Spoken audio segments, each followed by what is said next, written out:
London, a city that needs no introduction, eh? A right royal mess of history, culture, and enough tea to drown a small island nation. But today, we're not talking about Big Ben or Buckingham Palace. No, those are for the tourists with their selfie sticks and fanny packs. We're going off the beaten path into the real heart of London. Imagine, if you will, the cobblestone streets, tucked away like shy children in the shadows of towering structures. Places where the echoes of history still whisper on the wind. That's the London I remember from my youth.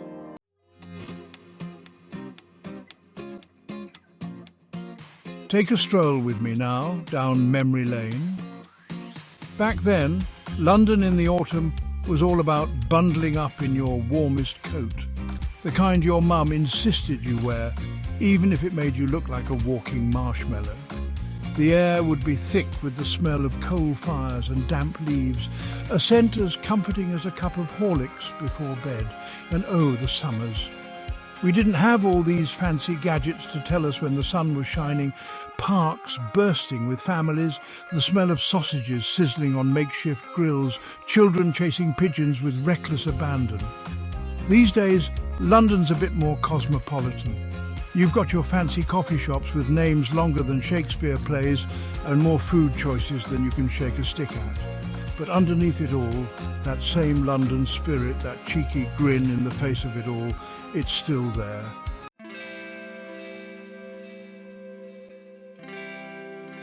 So come along, you lot. Let me be your guide. We'll explore the nooks and crannies, the forgotten corners, the places where time seems to stand still. We'll uncover the hidden gems that make this city truly special. We'll wander through markets bursting with life, where the senses are overwhelmed with the sights, sounds and smells of London's melting pot. Because that's what London does to you see. It gets under your skin, burrows its way into your heart and stays with you long after you've said goodbye.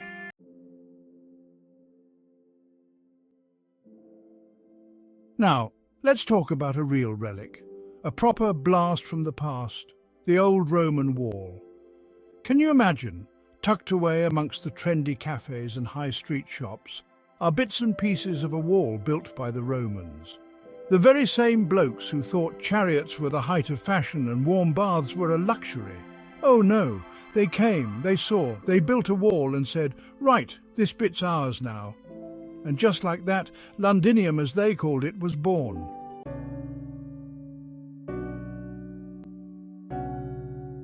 You see these stones, chipped and worn smooth by centuries of wind and rain? These stones have seen it all. Roman soldiers marching by, their armour glinting in the sun, medieval merchants hawking their wares, their voices echoing off the stone. Even the odd king or queen might have strolled by this very spot, probably complaining about the draft. I remember as a lad, we used to climb these walls, pretending to be Roman centurions defending our fortress from barbarian hordes.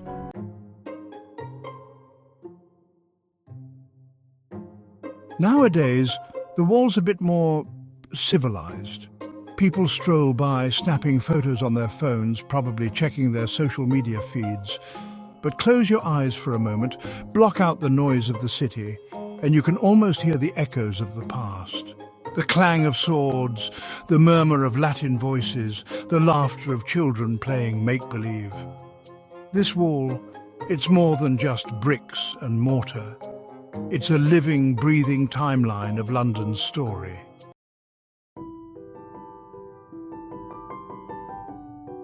So next time you're strolling through London feeling a bit peckish, and you happen to pass a pret-a-manger built into a 2,000-year-old wall, take a moment to appreciate it. Imagine the stories those stones could tell if they could only talk.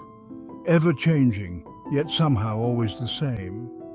Right, on to our next adventure, shall we?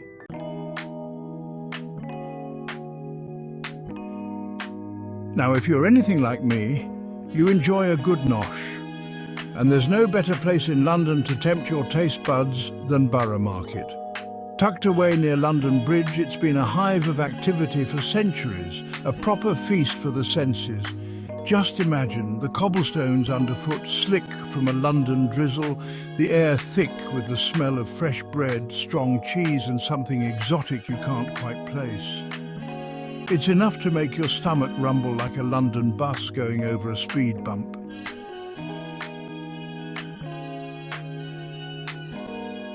Today, Borough Market's gone a bit upmarket, I'll grant you that. You've got your artisan bread makers, your organic vegetable sellers, even a stall dedicated entirely to gourmet marshmallows. But don't let that put you off. Underneath all the fancy packaging and artisanal labels, it's still got that same heart and soul. Close your eyes for a moment and just breathe it all in. The aroma of freshly baked bread, still warm from the oven, the tangy scent of ripe cheeses, the sweet perfume of exotic fruits piled high. It's enough to make you want to try a bit of everything.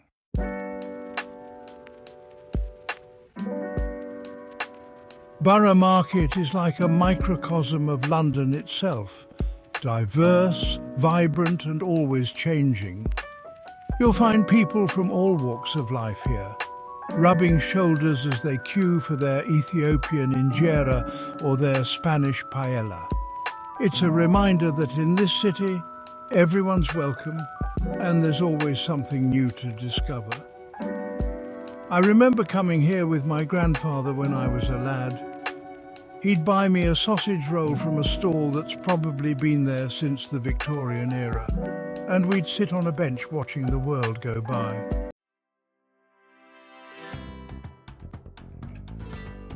So, next time you're in London, feeling a bit peckish and adventurous, take a detour to Borough Market. Wander through the stalls, soak up the atmosphere, and treat yourself to something delicious. And as you savour the flavours of London, remember, this isn't just a market. It's the heart and soul of the city, beating strong and true, just like it has for centuries. Now, who fancies a spot of tea? I know just the place.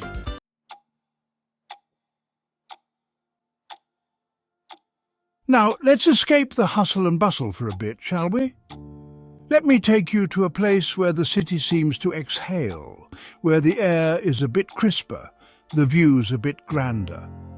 Primrose Hill, my friends, is a little slice of countryside plopped right in the middle of London.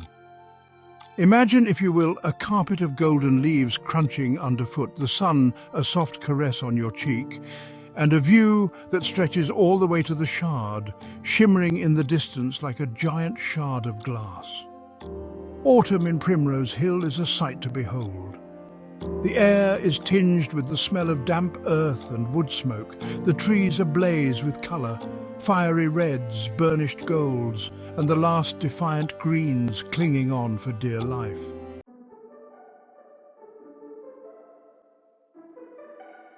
But don't think Primrose Hill is just for autumn contemplation. Oh no, come summertime, this place transforms into a different beast altogether. Gone are the contemplative strolls and the rustling leaves.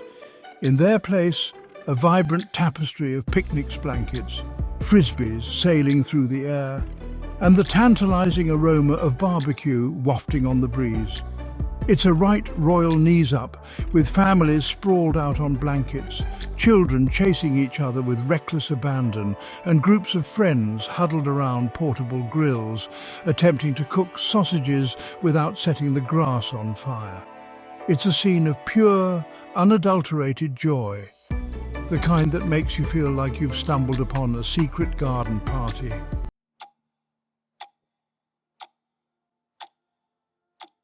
But whether it's bathed in the golden glow of autumn or basking in the summer sun, Primrose Hill retains a certain magic. It's a place where time seems to slow down, where the worries of the world melt away and you can simply be.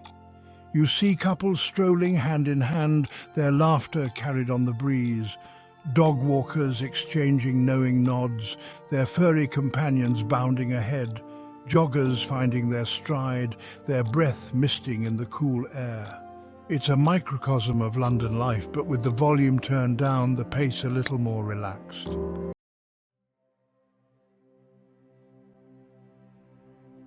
So, next time you find yourself craving a bit of peace and quiet, a moment of respite from the urban jungle, make your way to Primrose Hill.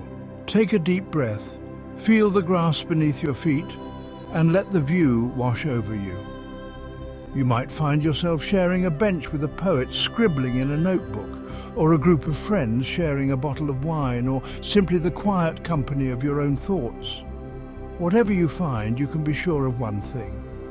Primrose Hill will welcome you with open arms, just as it has for generations.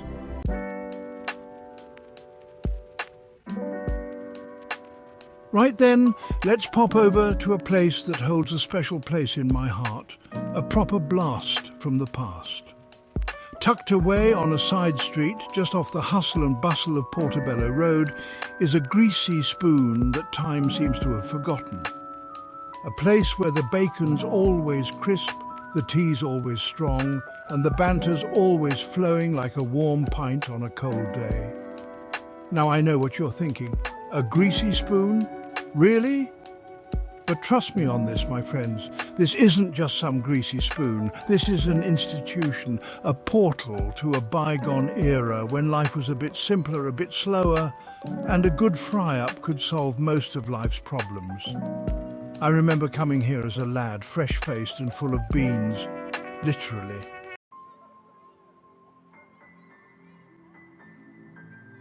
Section 2. The aroma of nostalgia, bacon, beans and bygone days. The first thing that hits you when you walk through the door is the smell. No, this is the real deal. The aroma of bacon sizzling on the griddle, the comforting scent of fried bread, and the food, oh the food. Bacon, eggs, sausage, beans, toast, black pudding if you're feeling adventurous, all cooked to perfection and served with a side of good humour and a bottomless cuppa.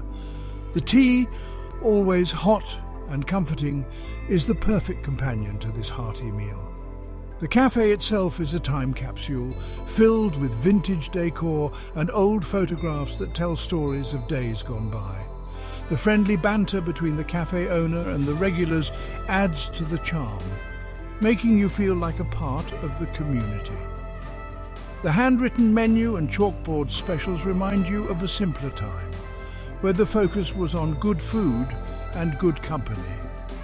As you savour each bite, you can't help but feel a sense of nostalgia, a connection to the past through the flavours and aromas.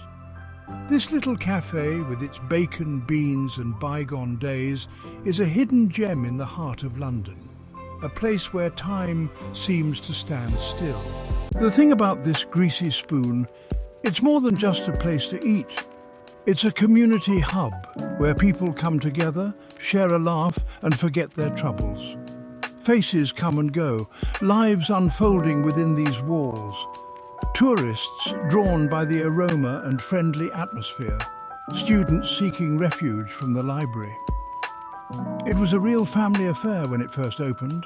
Stan and Edna ran it with their kids. They were like surrogate grandparents to the neighbourhood.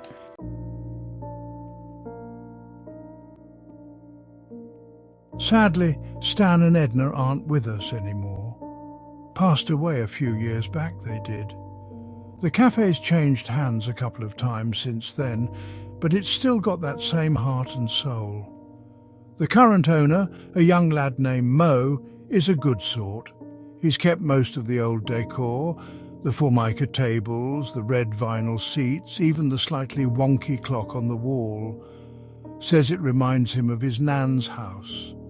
And you know what? As much as things change, some things stay the same. The clatter of cutlery, the hiss of the tea urn, the murmur of conversation, the comforting aroma of bacon and coffee. It's a symphony of sound and smell that's as familiar as my own heartbeat, a reminder that even in a city that never sleeps, some things remain timeless. Now, who's up for a spot of pudding? I hear they make a mean bread and butter pudding these days.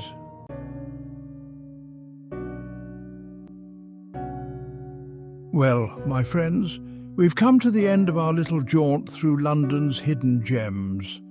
We've wandered through ancient history, tempted our senses in bustling markets and found moments of peace in the heart of the city. London, you see, is a city of contrasts. It's a grand old dame, draped in history and tradition, yet always ready to embrace the new and unexpected. It's a city that gets under your skin, burrows its way into your heart and never quite lets go. You might leave London, but London never really leaves you.